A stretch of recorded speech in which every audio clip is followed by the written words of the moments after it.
আমার ছেলেকে একটা প্রাইভেট স্কুলে ভর্তি করেছি। স্কুলের এক শিক্ষক ছাত্রদের মাধ্যমে তার সকল পার্সোনাল কাজ করান, জামা কাপড় ধোয়া থেকে নিয়ে খাবার দাবার ব্যবস্থাপনা, বাজারঘাট ইত্যাদি।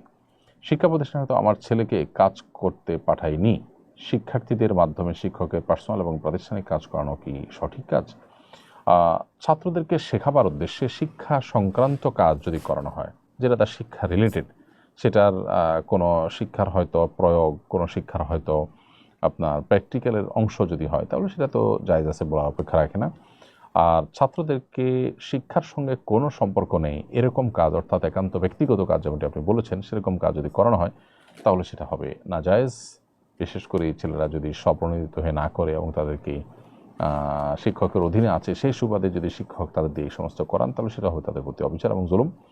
ছাত্ররা যদি স্বেচ্ছায় কাজ করেন এবং ব্যক্তিগতভাবে শিক্ষককে শ্রদ্ধা জানিয়ে তার কাজ করতে উদ্বুদ্ধ হন এবং শিক্ষকও তাদেরকে আদব লেহাজ, বড়দের কাজ করার শিক্ষাদানের অংশ হিসাবে সেটি করান, তাহলে সেটা জায়েজ হতে পারে।